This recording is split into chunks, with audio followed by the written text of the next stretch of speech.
Rowena Guanzon versus Ronald Llamas. So Dad, mainit tong issue na ito kasi pagkatapos ng pumutok ng viral video ni Rowena Guanzon na dating Comelec Commissioner na nagwawala siya dun sa Rockwell Mall sa Makati laban dun sa dalawang mga mukhang Chinese na mga mall goer na pinagsabihan daw siya na magsuot daw ng mask kasi umuubo-ubo siya kaya nagwala siya at yung pagwawala niya sinabi niya na matapobre sila, hindi daw sila naka-Rolex, hindi daw sila naka-Gucci, tapos nag-viral yung video na to kasi naiinis si Rowena Guanzon na parang pinagsasabihan siya nung mga mall goer na yun na siya daw ang magsuot ng mask. Sabi niya sa public space sila, dapat sila daw ang wag mag-mall kung tingin nila medyo sakitin sila. Ngayon, dahil sa mga sinabi niya at nag-trending si Rowena Guanzon over the weekend dahil sa mga sinabi niyang ito, nag-post si Ronald Llamas na bumababa daw ang kanyang self-esteem dahil hindi daw siya naka-Rolex tsaka naka-Gucci. Ngayon naman, nag-react tong si Rowena Guanzon na sinasabi niya,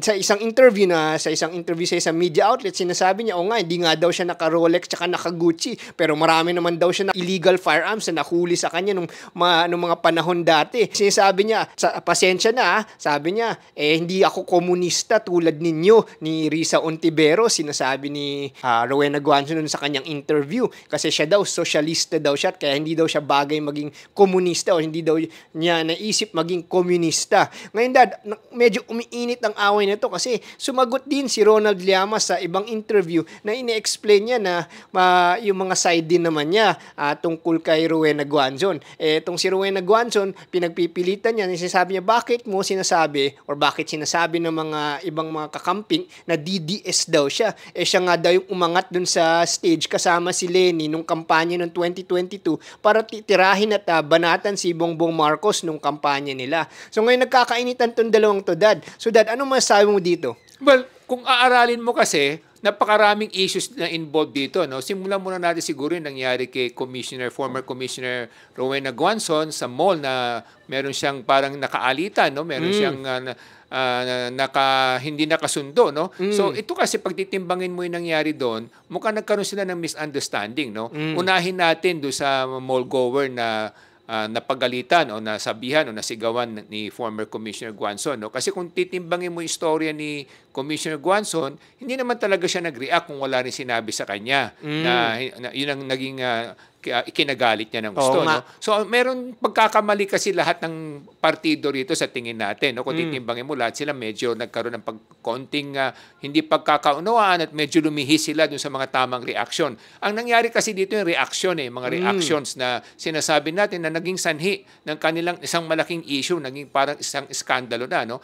Ang mali kasi din ng mall goer, siguro kung titingnan mo, hindi niya naunawaan yung kultura sa ating bayan, no? Kaya sinasabi nga natin, sa bayan kasi natin, pag mga nakakatanda, dapat talaga ginagalang mo, binibigyan mo ng pagpapasensya. So siguro ang titingnan mo, maaring cultural and upbringing misunderstanding. Cultural, ibig sabihin baka Phil-Am yan, galing sa Amerika, na sinasabi daw ay pagka-Chinese. O maring Phil-Chai, no? O maring Phil-Am yan na galing sa Amerika na nasanay sila maging prangka.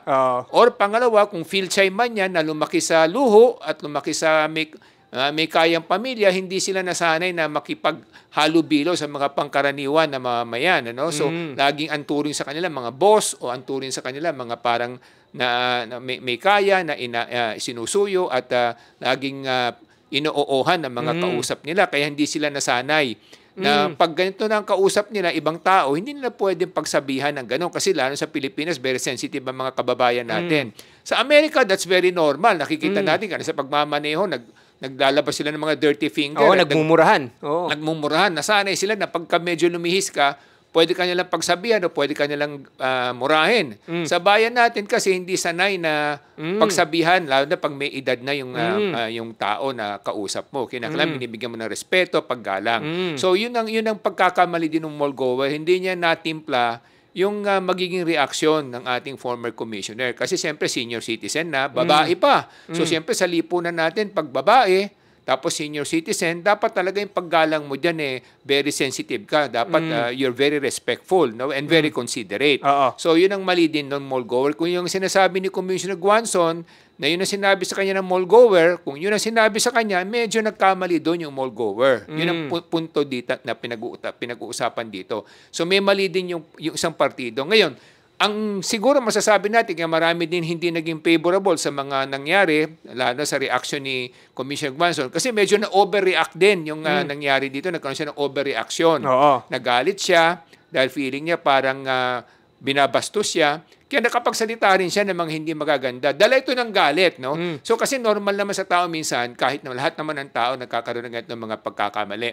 Pag galit na galit o nabastos, minsan may mga nasasabing hindi na tama, no? So normal naman 'yon. Ngayon naman, nangaso siya ng unjust vexation dun sa couple, tsaka may isa pang ground siyang sinasite. Marami nagsasabi na baka mabaliktad siya sa kasong to kasi siya yung at least nakita dun sa video na nagmukhang parang hindi maganda yung reaction. Anong tingin mo mangyayari dito, Dan? Yes, kasi yung ang punto dito, no, siya yung na-video na nagsasalita, no, hindi naman na-video yung kabilang partido. So mahirap patunayan na yun ang sinabi sa kanya ng kabilang partido dahil pwedeng i-deny yun ang kabilang partido na yun ang sinabi niya.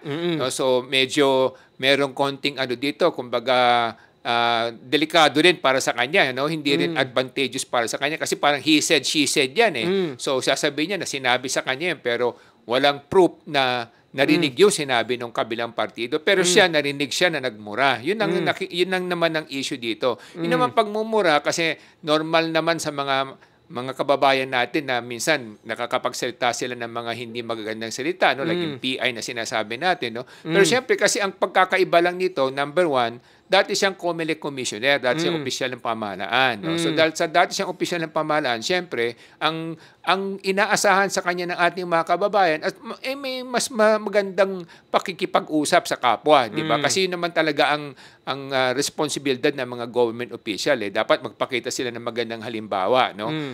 Bagamat senior citizen siya at naintindihan naman natin yung pakiramdam kasi ng mga senior citizen kadalasan, medyo mas maikli ang pasensya nila kasi nga, una, hindi na sila masyadong maliksi. Siyempre, yung frustration level nila in terms of physical mobility, isang problema rin yun. Pangalawa, siyempre, yung age din, frustration and everything, no? So, yung edad kasi gets into a person, no?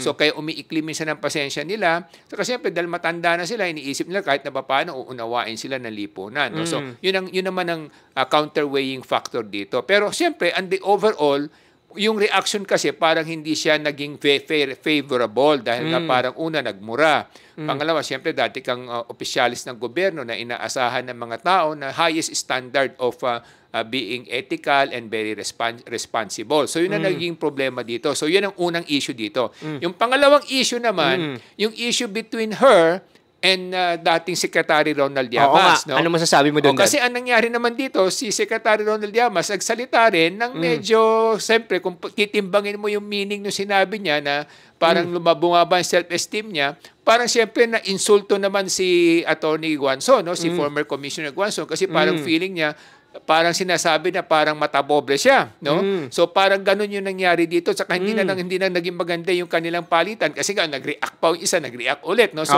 parang batuhan na to, no? So ngayon, ang masasabi lang natin ganito, siguro dahil pareho silang former public official, government official, na sila ay nakatanggap ng biyaya sa mga buwis ng mga mamamayan, siguro naman dapat magpakita rin sila ng highest standard of being respectful, hindi ba? Kasi sila yung role model O bagamat pareho na silang senior citizen, no? Kung titingnan mo, pareho na rin silang senior, pero siyempre, babae kasi si Commissioner Guanzon. Being a woman, normally in our society, ang mga babae kasi binibigyan ng paggalang yan at respeto, sa pasyensya, di ba? Kung lalaki ka, pinatulan mo yung isang babae sa pagtatalo, parang hindi rin maganda, hindi rin very gentlemanly. Yun naman ang isang issue dito. Yun naman sinasabing Rolex, etc. Yun sa palagay ko nabanggit lang yun dahil sa sobrang galit niya, dahil feeling niya parang minamata siya. No? Kasi nga, the way I see it, kasi sinabi wala daw pambili ng mask, kaya baka siguro yun yung naisip niya. Tama, no? Kasi para siyang na-insulto, kaya nagsalita rin siya, gumanti rin siya, no?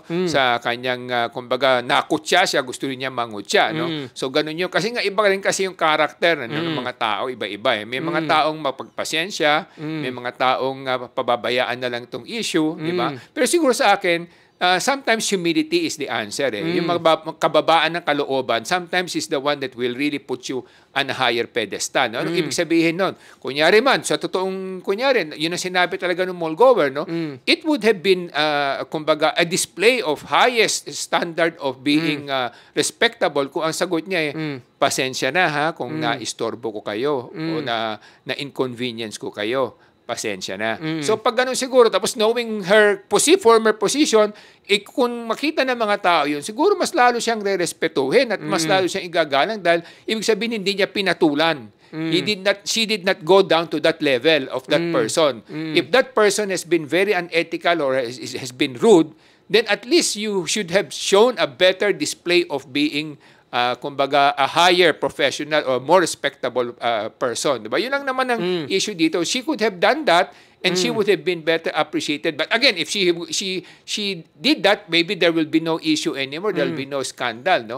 But, yeah, go ahead. In fact, ang nakikita ko dito is yung ugali ng mga taong naging government official, whether current or ex, but especially yung current. Pero minsan, nagtitrickle down siya sa ex kasi talking about historical na mga gintong nababalita para lang ma-refresh yung mga utak ng mga nanonood. Dati, nabalitaan din yung isang party list congressman na nanuntok ng waiter dun sa sa isang restaurant dahil parang ngayon ko na short temper din siya. Tapos hindi lang yun, may isa pang congressman naman na dumaan dun sa bus lane. Tapos yun din, ginamit niya ang kanyang otoridad para makadaan dun sa bus lane. Hindi lang isa, meron pa, may senator din. Tapos pag ito talaga nakikita ko to. Kapag yung mga public official, lalo na yung mga congressman, senator, cabinet secretary, minsan nakikita ko sila sa mga gimikan or sa nightlife, lalo dun sa isang bagong bar sa BGC, yung Medusa, yung mga naka Rolls Royce, tapos naka 8 yung plaka, or naka 6, or naka 7, tapos makikita mo sila dun sa bar, para silang, mga naghahari-harian dun, looking down on, the non-ruling class, no? So, it seems like it gets into their heads na yung pagiging public official. And most especially, mayroong isang concert ng Blackpink na naganap lang last month at nabalitaan ko, yung isang lane doon, sinara kasi yung mga naka-8 na naka-Rolls Royce lang daw, yung plaka niya Rolls Royce ang pwedeng sumundo doon. Pero yung pangkaraniwang civilian, bawal daw magsundo ng mga patrons na, susunduin ng driver nila. Pang-exclusive lane lang daw sa mga naka-8 na Rolls Royce, at least yung binabantay ng mga pulis. So somehow it's getting into the heads of public officials, and sometimes it trickles down to ex-officials kasi yung tipong lifestyle na yun na imbibe na nila hanggang pagkatapos ng pagiging public official nila, nandun pa rin yung yabang sa kanilang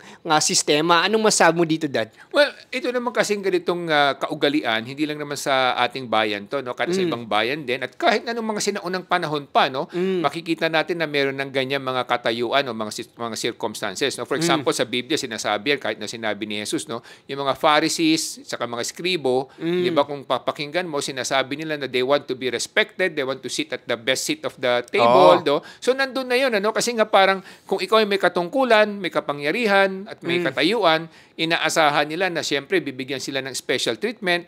So normal naman na nangyayari yan sa ating lipunan at hindi lang sa ating sanlibutan. No? Kaya lang ang tanong dito, kasi ganito lang kasimple naman yan. No? Kung ikaw ay binabayaran ng pamahalaan at ikaw ay nakikinabang sa buwis ng mamamayan, siguro dapat lagi natin ilagay sa ating kaisipan at sa ating puso na tayo ay nandyan hindi para tingalain at pagsilbihan. Kaya nga sinasabi, public servant, dapat ikaw yung nagsisilbi, di ba? May kasabihan, the last should be first and the first should be last, no? So, dapat ikaw yung nagsisilbi, dapat ikaw yung mapagkumbaba dahil nabigyan ka na napakaraming pribilehiyo at maraming kumbaga biyaya sa buhay. Samantalang yung mga kababayan natin, sila yung nagluklok sa iyo diyan, no? So, that should be in the hearts and the minds of our public officials. But, of course, being a human being, hindi talaga maalis yun. No? Nakikita naman natin, lahat tayo tao lamang, lahat tayo natatangay din, no? Ng ganyang mga tukso at ng ganyang damdamin. No? Pero siguro dapat yun nga araw-araw, dapat ipaalala natin sa ating mga sarili, kung public official ka, na hindi ganoon ang katayuan mo. Dapat ikaw yung nagpapakumbaba, ikaw yung nagbibigay, kumbaga sa mga kababayan mo dahil napakarami mo ng biyaya at pribileyo na nakukuha sa ating lipunan. No? Kaya nga ito, hindi rin nagiging magandang example to. No? Kaya nga kahit na si President Pinoy noon, former President Pinoy, kanya pinatupad yung no wangwang policy. Yes. Kaya hindi siya makalimutan ng mga tao. No? Yes, oo. Kasi ibig sabihin, kahit na Pangulo ka, huwag kang magwangwang dahil para sa ganun, sinasabi niya na kayo ang boss ko. No? Tama. Pero of course, in person, in reality, siya pa rin ang boss kasi siya ang presidente. Siyempre. Pero kahit na paano, pinapakita niya na siya ay nagpapakumbaba, siya ay may bababang kalooban para sa ganun, pakita sa mga kababayan natin at mga ibang opisyales na ganito yung tamang pamumuno at ganito yung tamang pamamahala para sa ganun, hindi mawalan ng respeto ang ating mga kababayan sa mga pamahalaan na ating pinagsisilbihan. No? Oo. Kaya nga sinasabi ko sa ating mga kababayan na kaya napaka-importante ng edukasyon is para maintindihan natin kung ano ba talaga ang nangyayari sa ating bayan at ating mga public officials. Kapag nakita nyo na napakayabang nila, napakasiga nila, napakarangyan ng buhay nila, magtanong-tanong na kayo. Kaya pag mataas ang edukasyon ng bawat kababayan natin, may intindihan nyo na hindi tama to. May mismatch sa katunayan na buhay kung ano ba talaga sino talaga ang dapat mamuno sa ating bayan. Kaya pag naayos ang edukasyon, tatalino ang bayan, aasenso ang bayan. Para sa edukasyon, ako si Morgan Tsay, ang inyong coach ng bayan. Yan ang pinaglalaban ng Ilocano Defenders Party List. Mga minamahal kong kababayan, isa lamang ang aming pinaglalaban at sinusulong na maitaas ang kaalaman at karunungan ng ating mga kababayan para na sa ganon magkaroon sila ng mas matiwasay na kinabukasan. Ako po si Michael Tsay, ang inyong dad ng bayan.